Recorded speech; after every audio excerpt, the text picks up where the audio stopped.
Welcome to Capitol Catch-Up, the podcast that translates the latest happenings on Capitol Hill into clear, everyday language. I'm Victor. And I'm Lainey. Today, we're unpacking a packed docket, from commendations and cultural recognitions to major funding bills, health initiatives, and even a glimpse at the recent congressional record. Let's get started. Let's begin with the two House concurrent resolutions that honor extraordinary people and milestones. First, House Resolution 618 commends the Coast Guard, Air Station Corpus Christi, and the crew of CG-6553 for their heroic response to the catastrophic flooding that swept Central Texas earlier this year. That flood was one of the worst natural disasters the region has seen in decades. By formally recognizing the Coast Guard's actions, Congress not only thanks the service members, but also highlights the importance of emergency preparedness and interagency coordination, something that can translate into better funding and training for future incidents. The second resolution, House Resolution 627, celebrates the 100th anniversary of Pratt & Whitney. The company's century-long contributions to aircraft engine technology have been pivotal for both commercial aviation and national defense. It's a reminder that legislative bodies often use resolutions to spotlight private sector innovation that fuels the broader economy. While the resolution doesn't allocate money, it can boost public awareness and potentially influence future policy that supports aerospace research. Moving from commendations to funding, the centerpiece of the week's legislative activity is House Bill 8206, the Homeland Security and Further Additional Continuing Appropriations Act, 2026. This is a continuing resolution-style bill that keeps funding flowing for Homeland Security programs when the regular appropriations process isn't finished. In plain terms, it's a stopgap measure that prevents a lapse in funding for agencies like FEMA, the Transportation Security Administration, and the Cybersecurity and Infrastructure Security Agency. Without it, those agencies could face furloughs, which would directly affect services that protect everyday Americans, from disaster response to airport security. Alongside that, we have House Bill 8200, the Interstate Ferry Fairness Act. This bill aims to level the playing field for ferry operators that run routes crossing state lines, ensuring they receive equitable treatment under federal transportation regulations. The practical impact could be significant for coastal communities. Reliable ferry service can reduce road congestion, support tourism, and provide a vital link for commuters. By clarifying regulatory standards, the act could lower operating costs and encourage new routes. Health and wellness feature heavily in this week's agenda.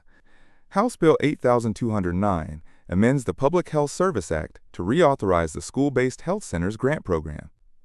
These grants fund clinics that deliver primary care, dental, and mental health services directly in schools. For families, that means children can get routine checkups, vaccinations, and counseling without leaving campus, a model that's been shown to improve attendance and academic performance. Reauthorizing the program signals Congress's commitment to preventative health for the next generation. Complementing that, House Bill 8201 also amends the Public Health Service Act, but this time it requires community health centers to provide behavioral health, mental health, and substance use disorder services. It's a direct response to the growing mental health crisis and the opioid epidemic. By mandating these services at community health centers, the bill expands access for low-income and rural populations who might otherwise travel long distances for care. It also integrates mental health treatment into primary care settings, which can reduce stigma and improve outcomes. Speaking of substance use, House Bill 8203 amends the Workforce Innovation and Opportunity Act to add a workforce data quality initiative and to provide grants for training related to substance use disorder treatment and prevention. That's a two-pronged approach. First, better data helps policymakers understand how substance use impacts employment. Second, the grants fund training programs that equip workers and employers with tools to address these challenges on the job. It's a clear example of how workforce policy and public health intersect. On the topic of workforce, House Bill 8196 also amends the Workforce Innovation and Opportunity Act, this time focusing on improving the quality of workforce data overall. Accurate data is the backbone of effective job training programs and helps allocate resources where they're needed most. Think of it like a GPS for policy. If you know exactly where the gaps are, you can steer funding and training to the right places, whether that's upskilling workers in emerging tech fields or supporting displaced workers in declining industries. Another important piece of legislation is House Bill 8205, which amends the Accelerating Access to Critical Therapies for ALS Act, extending its provisions through fiscal year 2031. ALS, or amyotrophic lateral sclerosis, remains a devastating disease with limited treatment options. Extending the act means continued funding for research, faster FDA pathways for promising therapies, and potentially more clinical trials. For families affected by ALS, that could translate into earlier access to life-extending treatments. The Family and Medical Leave Act gets an update with House Bill 8207, which adds a new category of leave for parents who lose a son or daughter. It's a compassionate expansion that acknowledges the profound grief families experience. While the bill doesn't specify the length of leave, the addition signals a broader societal recognition of the need for paid time off to mourn a child, a scenario that, though heartbreaking, is unfortunately not rare. Turning to fiscal oversight, House Bill 8208 is designed to maintain operations of the Office of the Taxpayer Advocate during a lapse in appropriations for the Internal Revenue Service. The Taxpayer Advocate's Office helps resolve individual taxpayer issues and reports systemic problems to Congress. By ensuring that office stays funded, even if the IRS experiences a funding gap, the bill protects a critical safety net for taxpayers, who might otherwise be left without recourse during a shutdown. Space policy also appears on the docket. House Bill 8198 amends Title 51 of the United States Code to advance American space operations. While the text is brief, the amendment likely streamlines authority for commercial and governmental space activities. In practical terms, that could mean faster licensing for satellite launches, clearer rules for private companies, and stronger support for NASA's missions, benefiting everything from GPS services to scientific research. The congressional record for April 6, 2026 gives us a snapshot of the day's proceedings. Speaker pro tempore Addison P McDowell opened with a prayer, approved the previous day's journal, and led the Pledge of Allegiance.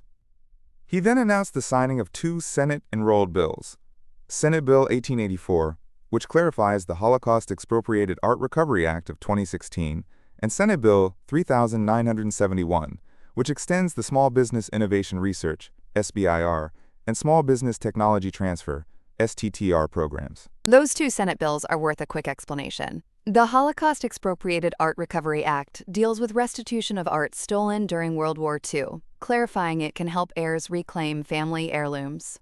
The SBIR and STTR programs, on the other hand, provide seed funding to small businesses for research and development, fueling innovation across sectors, from biotech to clean energy. The House also received executive communications from the Federal Housing Finance Agency, the Environmental Protection Agency, and the Nuclear Regulatory Commission, each concerning final rules and regulations. While the record doesn't detail the content, such communications typically signal that agencies are finalizing policies that may affect mortgage lending, environmental standards, or nuclear safety. Those final rules can have downstream effects on everyday Americans. Think lower mortgage rates, cleaner air standards, or stricter safety protocols at nuclear plants. It's a reminder that not all legislative work happens on the floor. Agency rulemaking is a huge part of how policy is implemented. The day's agenda also included the introduction of several public bills and resolutions covering workforce development, veterans, affairs, and public health. One of the notable introductions was House Resolution 1154, honoring the Grandassa models for redefining beauty standards, confronting colorism, and advancing Black cultural pride during the Civil Rights era. That resolution is a cultural milestone. By formally recognizing the Grandassa models, Congress acknowledges the power of representation and its lasting impact on societal norms, a reminder that legislation can also celebrate social progress. Finally, the House considered a resolution to impeach former President Donald J. Trump, House Resolution 1155, but no further action was taken. Impeachment is a constitutional process that requires a simple majority in the House to adopt articles of impeachment, followed by a Senate trial. While the resolution stalled, its introduction underscores the ongoing political discourse about executive accountability. It also illustrates how the House can use resolutions to signal priorities, even if they don't advance. To recap, we've covered commendations for the Coast Guard, a centennial celebration for Pratt & Whitney, a suite of funding and health bills, from Homeland Security appropriations to school-based health centers, workforce data initiatives, ALS research extensions, expanded family leave, taxpayer advocate funding, space operations authority, and cultural recognitions. We also walk through the procedural highlights from the April 6th congressional record. For listeners, the key takeaways are: watch the progress of the Homeland Security Continuing Appropriations Bill, the Interstate Ferry Fairness Act, and the Health Center grants. These have direct implications for safety, transportation, and access to care. Also keep an eye on the SBIR, STTR extension, and the Space Operations Amendment, as they shape innovation and the emerging commercial space sector. That's all for today's Capital Catch-Up.